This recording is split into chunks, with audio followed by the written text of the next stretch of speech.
பரமண்டலங்களில் இருக்கிற எங்கள் பிதாவே, உம்முடைய நாமம் பரிசுத்தப்படுவதாக. கர்த்தாவே, உம்முடைய ஊழியக்காரராகிய எஸ்ரா அவருடைய பிரயாணத்தை உம்முடைய மகா தயவினால் வாய்க்க பண்ணினீர். அவர் தேவாலயம் கட்ட வந்தார். ஆண்டவரே, வரலாற்று முக்கியத்துவம் வாய்ந்த மிகப்பெரிய காரியத்தை செய்வதற்காக எஸ்ரா பிரயாணப்பட்டார். அப்படிப்பட்ட பிரயாணத்தை நீர் வாய்க்க பண்ணினீர். உம்முடைய கண்களில் தயவு கிடைத்ததினால் அது முடிந்தது. ஆண்டவரே, நாங்களும் கூட எங்கள் வாழ்க்கையில் செய்கிற மிக முக்கியமான காரியங்கள் எதுவாய் இருந்தாலும் அது உம்முடைய சித்தமாய் இருக்கும்படியாகவும் அதில் உம்முடைய தயவு இருக்கும்படியாகவும் வேண்டுகிறோம். உம்முடைய சித்தத்தை மாத்திரம் நாங்கள் செய்து உமக்கு பிரியமானவர்களாய் வாழ விரும்புகிறோம். அதற்கு உம்முடைய மகா தயவு எங்களுக்கு வேண்டும் சுவாமி. உம்முடைய உதவி எங்களுக்கு வேண்டும் சுவாமி. எங்களால் எல்லாம் செய்ய முடியாது சுவாமி. எங்கள் பலன் எம்மாத்திரம் அப்பா. உம்முடைய மகா தயவை தாரும்.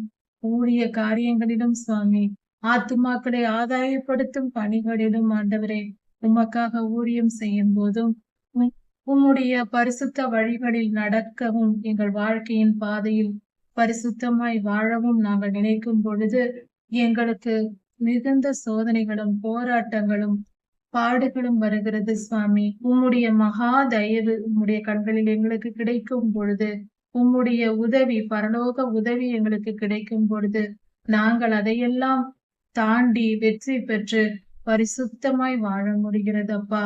உம்முடைய மகா தயவினாலே இது சாத்தியமாயிற்று. கர்த்தாவே, அப்படிப்பட்ட உம்முடைய தயவை என்னாலும் எங்களுக்கு கொடுத்தரலும். எல்லோர் மேலும் தயவு காட்டுகிற தேவனே, எங்கள் மேல் எப்பொழுதும் தயவு காட்டும். தயவாயிரும். எங்களுக்கு உதவி செய்யும். எங்களை காத்து கொள்ளும். உம்மையன்றி எங்களுக்கு வேறு கதி இல்லை. எல்லா காரியங்களும் உம்முடைய சித்தப்படியே நாங்கள் செய்யவும் அதை எல்லாம் வெற்றியாய் மாறவும் நீர் கிருபை செய்யும். உம்முடைய அளவற்ற கிருபை எங்களில் பெருகட்டும். உம்முடைய பரலோக காரியங்களை எங்களுக்கு கற்றுத்தாரும். ஆவிக்குரிய காரியங்களை எங்களுக்கு கற்றுத்தாரும். உம்முடைய மகா தயவு நிமித்தம் ஆண்டவரே, வரங்களை எங்களுக்கு தாரும். ஆண்டவரே, ஆவியின் கனிகளால் எங்களை நிரப்பும். எங்களை பரிசுத்தப்படுத்தும். உம்முடைய ஊழியத்திற்கு எடுத்து பயன்படுத்தும். உம்முடைய ராஜ்யத்தின் வருகைக்கு இந்த பூமியை ஆயத்தப்படுத்தும்படியாக எங்களை பயன்படுத்தும். எங்களை கருவியாய் பயன்படுத்தும். உம்முடைய நாமம் மகிமைப்படுவதாக. எல்லா துதிகன மகிமையும் உமக்கே உண்டாவதாக. ராஜாதிராஜா இயேசுவின் நாமத்தினால் பிதாவே, ஆமென்.